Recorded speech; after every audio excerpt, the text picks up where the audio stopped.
up, stay-at-homies? Hope everyone's doing well. I miss you. I miss being at school with you.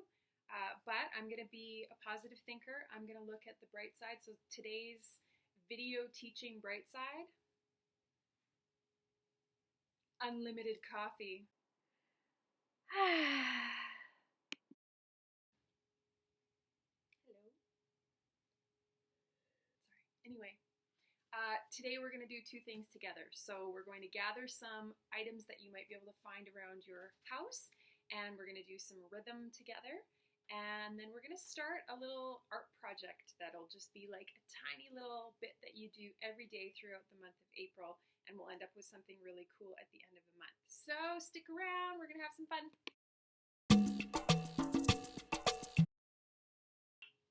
Okay, let's get started with our rhythm activity first. So I'm going to need something to represent my 4 beats, and I'm going to use a piece of paper. Oh, hi. Molly would like to help. Hi. All right, so I'm going to fold my paper, which is like easier to do on a table or a desk or the floor where I'm sitting. Kind of like press it down. Gretchen, stop it. So sorry. These cats are just so rude. Where? I'm going to fold it. So I folded it once like this, and then I folded it like this, and that gives me some lines to follow when I cut my paper apart, and then I'll have 4 evenly sized pieces that I can use for my 4 beats. Now, some of you have done this with me in music class, and so you'll know exactly what we're going to do. And if you haven't done it before, it doesn't matter what grade you're in, it doesn't matter how well you think you know your notes. This is a really easy and kind of fun way to practice rhythms, and you can make it as easy or as challenging as you want to. So we'll start simple, and then we'll kind of work our way up. All right, so there we go. I've got my 4 beats.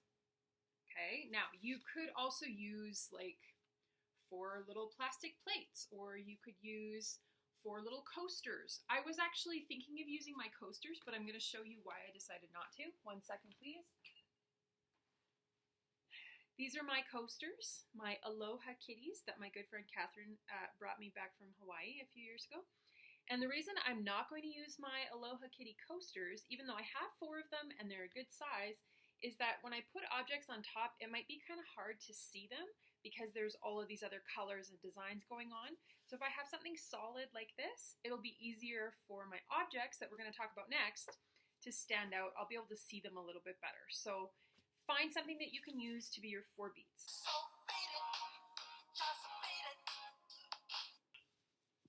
All right, so you've got your 4 beats, you're ready to go?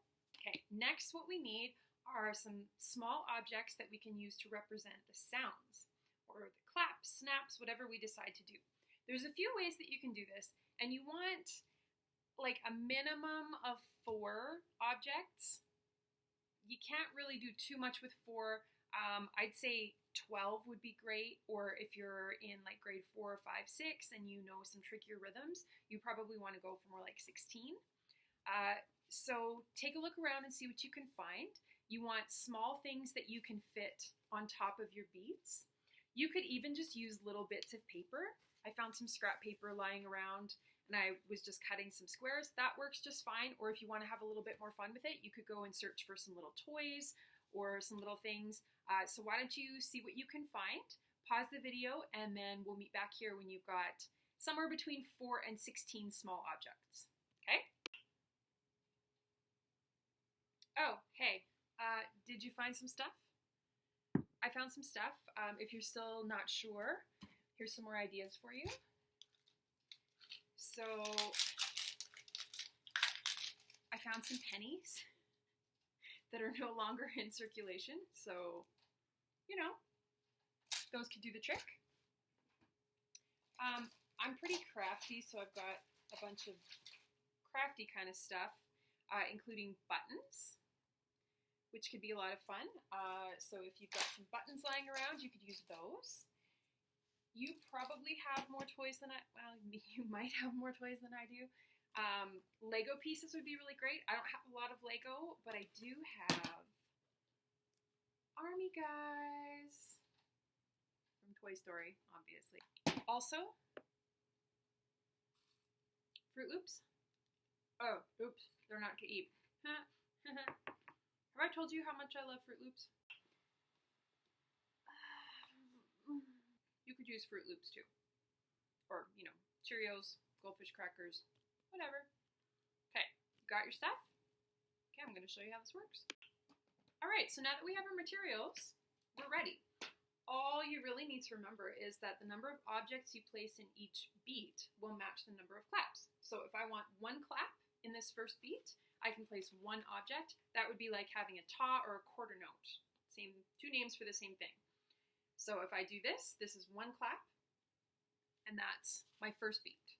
My next beat, maybe I want to switch it up. Maybe I want to have two claps, two sounds. That's going to be my TT or my pair of eighth notes.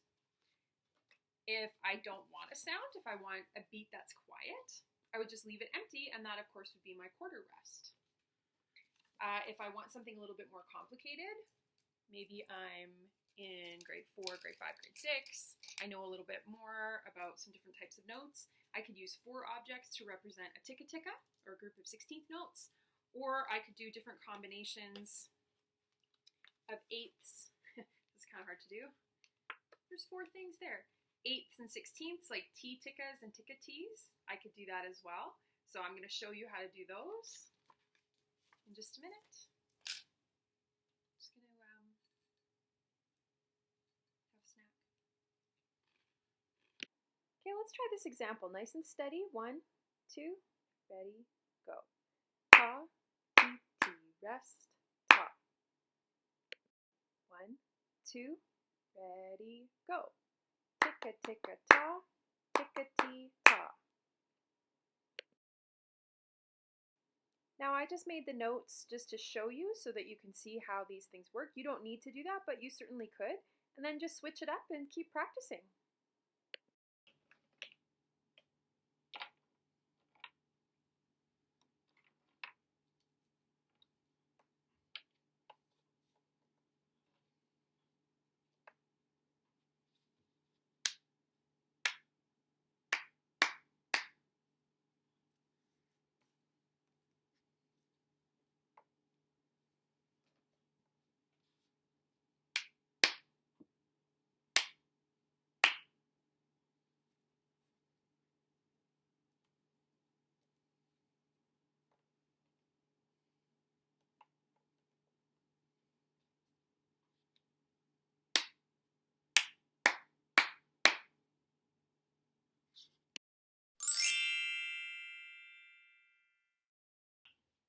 Alright, so since it's April 1st, I thought it would be cool if we did a little art project where we added just a tiny little bit every day throughout the month of April.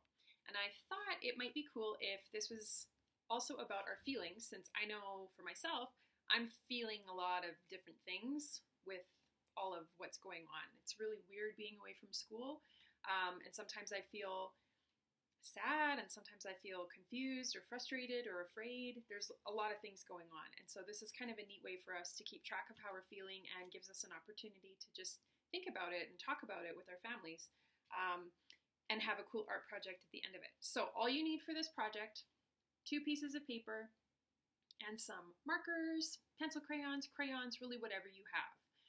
And you'll need a few different colors. It kind of depends on how many feelings you want to represent. So you're going to make a little list.